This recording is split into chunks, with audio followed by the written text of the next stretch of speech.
যাবার সে চলে যাবে, আর যে থাকার সে থেকে যাবে। আপনি তাকে হাজার আটকে রাখলেও পারবেন না। ভুল ভাবছেন ভাই। আপনি একটা বীজ পুঁতলেন মাটিতে, সেই বীজ থেকে গাছ হলো, ফল দিল, ফুল দিল। আপনি ধীরে ধীরে ওই গাছের পরিচর্যা করা বন্ধ করে দিলেন, আপনি ভীষণ ব্যস্ত হয়ে পড়লেন। এবার দেখবেন ওই গাছটি ধীরে ধীরে ধীরে ধীরে শুকিয়ে যেতে থাকবে। একটা সময় আপনি ওই গাছটিকে হারাবেন। মানুষের জীবনও ঠিক তেমনি। যে মানুষটাকে একটা সময় আপনি ভীষণ ভালোবাসতেন, যে মানুষটাকে আপনি ভীষণ পছন্দ করতেন, আর আপনার জীবনে পেয়ে যাওয়ার পর আপনি যদি সেই প্রেম, সেই ভালোবাসা এসব না দিতে পারেন, এসব থেকে যদি দূরে সরে আসেন, তাহলে আপনার সেই প্রিয় মানুষটির অবস্থাও এই গাছের মতো হবে। হ্যাঁ ভাই, আবারও বলছি শুনুন, প্রিয় মানুষটিকে ভালোবাসা দিন, প্রিয় মানুষটিকে যত্ন করতে শিখুন, ঠিক আগের মতো। আরও বেশি বেশি করে ভালোবাসুন, আরও বেশি বেশি করে প্রেম নিবেদন করুন। প্রিয় মানুষটির জন্মদিন, প্রিয় মানুষটির সাথে আপনার যে বৈবাহিক সম্পর্ক কবে হয়েছিল, বিবাহ বার্ষিকী, এসব কথা কখনো ভুলবেন না ভাই।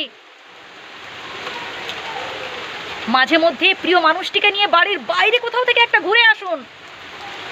বেশি কিছু নয়, আপনার প্রিয় মানুষটি হয়তো ছোট্ট একটা চকোলেট চায়, হয়তো ছোট্ট একটা গোলাপ চায়, মাঝে মধ্যে এগুলো দিন।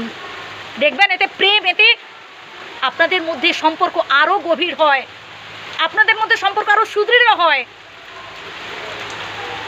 আপনি যখন ধীরে ধীরে যত্ন করা, আদর করা, ভালোবাসা এগুলো কমিয়ে দেবেন, আপনি যখন ভীষণ ব্যস্ত দেখাবেন, মানে ভীষণ ব্যস্ত থাকবেন তার সামনে, আপনার নানান কাজ রয়েছে, আপনার অফিসে ভীষণ সমস্যা, আপনি এখন ভীষণ চাপে আছেন, ইত্যাদি নানান অজুহাত যখন আপনি আপনার ওই প্রিয় মানুষটার কাছে দিতে থাকবেন, দেখবেন আপনার প্রিয় মানুষটা আপনার পাশে থেকেও আপনি আপনার প্রিয় মানুষটিকে হারাবেন।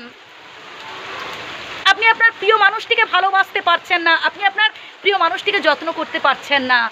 শুধুমাত্র দামি উপহার কিংবা দামি শাড়ি, দামি গয়না এসব দিলে কিন্তু আদর, ভালোবাসা, যত্নের প্রকাশ পায় না ভাই।